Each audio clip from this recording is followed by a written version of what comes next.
Salam, hörmətli izləyicilər. Vətəndaşlar sual verir ki, bəs mənə yaşa görə müavinət verirlər, mən pensiya istəyirdim, amma deyirlər ki, staj çatmır, ona görə vermirlər. Amma mən işləmişəm, falan qədər 25 il stajım var, vermirlər. Deyirlər ki, məsəl üçün sənin 15 il stajın var, 10 il yoxdur. Və yaxud da 20 il var, 5 il yoxdur, çatmır yəni. Və yaxud da eyni zamanda sual verirlər ki, mən 50 ilə görə müavinət alıram, pensiya almalıyam, amma vermirlər ki, sənin yenə stajın yoxdur. Mən nə edim? Eyni zamanda sual verirlər ki, hörmətli izləyicilər, bəs mən birinci qrupayam, ikinci qrupayam, üçüncü qrupayam, işləmək istəyirəm, amma qorxan ki, mənim 50-mi kəsə bilərlər.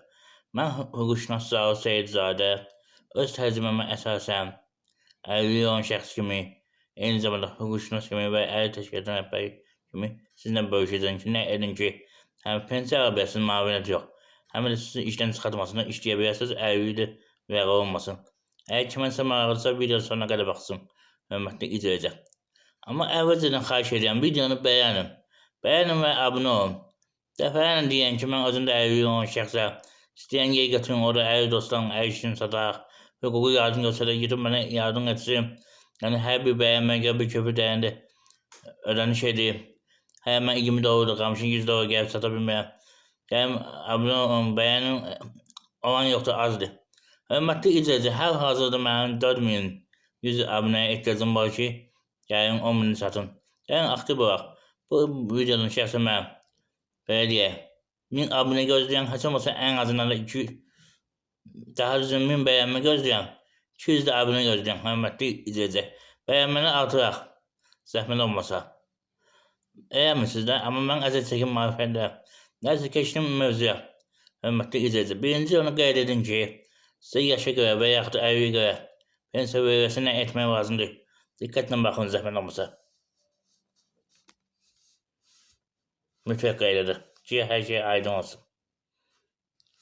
Nəyə görə deyəm mütləq qeyd edin? Ona görə ki, axıra qədər baxmırsınız, sonra aydın olmuşsa sual varız yalanı.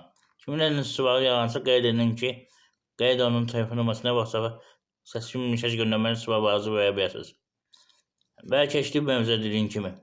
Birinci onu qeyd edin ki, 50 təyin olunubsa, sizə deyirlər ki, məsəl üçün, sizə pensiya düşmür, müavinət düşür və yaxud da yaşa görə müavinət verir və pensiya vermir. O halda təyin olunduğu gündən siz artıq belə deyək, bir il ərzində məhkəməyə müraciət edin. Həmin pensiyanı, yaşa görə pensiyanı, müavinəti çevirməsi üçün, eyni zamanda 50-yə görə pensiyanı hörmətli izləyicilər almaq üçün də, yəni belə deyək, yəni 50-yə görə müavinət almayasınız. Onu nəzərə alın. Bir müddətində şikayət edin. Şikayət edin ki, həmin pula batmasın. Yəni, siz gözləməyin ki, ay vermədilər, ay mən nə edim, yox. Əgər bir idarə təşkilatda işləmişsinizsə, sizin belə deyək, sosial ödənişləri etmirsə, artıq o təşkilatın problemidir. Bir də bir şey qeyd edin, siz məhkəmələrə iddia qaldıranda 50-nin bəğri ilə bağlı və yaxud da 50-nin təyinatı ilə bağlı qaldırmırsınız. Pensiyanın düzgün hesablanması, eyni zamanda yaşa görə düzgün hesablanması nəzərə alın. Yəni, orada müəyyən iş yerləri var ki, o vaxtı sosial ödənişdən ödəməyiblər. Ona əsasən, yəni siz belə deyək, tələb edə bilərsiniz ki, falan şirkət, falan təşkilat mənim ödənişlərimi ötsün, eləsin daha düzünü. Ondan sonra hörmətli izləyicilər, yəni ala bilərsiniz, nəzərə alın. Eləmirsə, o halda da idarə təşkilatı vəqə olunubsa, yenə məhkəmə nəzərə alıb sizə pensiya kəsməlidir. Bunu mütləq qeyd edin, nəzərə alın. Hörmətli izləyicilər, üzrlü sahibi burada birinci mərtəbədir. Qonşuların zalı səsi gəlir, ona görə bir fasiləni çəkirəm. Və işlə bağlı onu deyin ki, 50 olan şəxslər birinci qrupu, ikinci qrupu, üçüncü qrupu əvvəl işləyirsə, orada bir məsələ var ki, yəni 50 belə deyək, vəqə olmasın. Birinci, əməl zəmanətinə fikir verin. İkinci, əgər 50 sizə ömürlük təyin olunubsa, bir müddət keçibsə, narahat olmayın, işləyə bilərsiniz. Əməl zəmanətinə və yaxud əvvəldən işlədiyiniz yer varsa, işləyirsiniz, orada 50 olmuşsa, sonra siz keçirir və başqa bir işə və yaxud öz işinizdə qalmışsınızsa, orada da problem yoxdur. Əməl zəmanətini almaqla işləyə bilərsiniz. Hörmətli izləyicilər. Amma bir daha qeyd edin ki, müddətli 50 təyin olunubsa, narahat olmayın, o kəsə bilməz. Bir keçdikdən sonra artıq o qüvvəyə minir. Bu bir tərəfdən, digər tərəfdən, belə deyək, Əmək məcəlləsində, məşğul haqqında qanunda hamısında qeyd olunub ki, əlilliyi olan şəxslər işləyə bilər. Məsəl üçün, 1-ci qrup 36 saat işləyə bilər. Nəzərən, hörmətli izləyicilər. Bir daha qeyd edirəm. Müavinət aldığınız gündən bir il ərzində istər yaşa görə müavinət olsun, istər əlilliyə görə bir il ərzində müraciət edə bilərsiniz. Yəni, pensiya təyin edə bilərsiniz. Onun pensiya sevə bilərsiniz, hörmətli izləyicilər. Bir daha qeyd edin ki, əlilliyi olan şəxsi varsa, müavinət alırsa, ailə başçısını itiribsə, ailə başçısının pensiyasını ala bilərsiniz. Bilirsiniz ki, əlilliyə görə 30 yaşına qədər minimum 5 il staj olmalıdır. 5 ildən sonrası hər yaşa görə, yəni 30 yaşdan sonrası hörmətli izləyicilər, 4 ay staj olmalı. Məsələn, 31 yaşda olmalı, 5 il 4 ay, 32 də olmalı, 5 il 8 ay. Amma burada bir incəyi var. Eyni zamanda 25 il staja aiddir bu normal şəxslərə. 2006-dan 2018-ə qədər bir ayda işləmişsinizsə, bir gündə işləmişsinizsə, avtomatik staj hesab olunur. Əlilliyi olan şəxslər arasında ayrı seçkilik qoya bilməzlər ki, yoxsa mütləq onu işləməlisə. Eyni zamanda qeyd edin ki, dünyasını dəyişmiş şəxs vəfat edibsə, işləyibsə, 15 yaşından, məsəl üçün 50 yaşına qədər işləyibsə, onda da 30 yaş minimum hesab olunur staj. Eyni zamanda 30 yaşdan sonra 50 yaşına qədər 20 il müddəti var, 20 ya da 80 ay.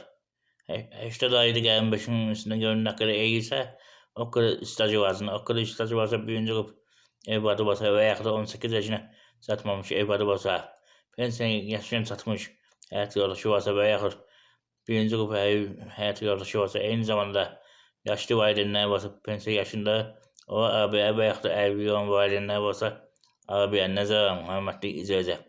Əsas məsələdən biri budur. Yəni ki, siz düşünməyin ki, mən ömürlük əlilliyi almışam, indi pensiyanla bağlı geçsin, şikayət etsin, əliyyimi kəsər. Yox, o qanunsuzdur. Elə bir şey də baş versə, yenə qanunsuzdur. Bəhfə elə bilərsiniz. Siz hansı günün sizə müavinət təyin olunubsa, həmin günə bir il ərzində müraciət edin. Edin ki, pulunuzu ala bilərsiniz. Amma əlilliyin təyinatı ilə bağlı müraciət etmək istəyirsinizsə, əlilliyə bağlı sizə imtina gəlibsə, mütləq qeyd edin, hörmətli izləyicilər. Onu imtina gəldiyi gündən 30 gün ərzində edin. Əksərən təzədən gedib tibbi komissiyadan keçməlisiniz. O da uzun prosesdir. Amma 30 gün ərzində edirsiniz, ehtiyac yoxdur. Ona görə ki, qanunverici əsası məhkəmə özü ekspert göndərir, ekspert rəy verə bilər. Və onu da qeyd edin ki, hörmətli izləyicilər, mütləq qaydada əlillik təyin olunduğu zaman müəyyən məsələlərə diqqət edin ki, bir var sizin belə sizdə olan xəstəyə əlillik düşmür. Bir də var həmin xəstəyə yəni əlillik düşür. Bu da əlilliyin təyin olunması məqamı haqqında qeyd olunub. Orada varsa sadəcə belə sizin belə sənədləriniz düzgün olmaya bilər və yaxud düzgün müalicə ala bilmərsiniz. Buna da məhkəmə hüquqi qiymət verəcək. Narahat olmayın, hörmətli izləyicilər. Sonunda bir daha xahiş edirəm. Videonu bəyənin, YouTube kanalına abunə olun. Eyni zamanda qeyd edin ki, 2026-cı ildə Ramazan ayında telefon və əyani hüquq məsləhətinin alınması 10 manatdır, ərzələrin yazılması 30 manat. Ramazan ayı bitdikdən sonra yenə ərzələrin yazılması olacaq. Hörmətli izləyicilər, 50 manat. Nəzərə alın. Fürsətdən istifadə edin. Diqqətinizə görə sağ olun. Sağ olun.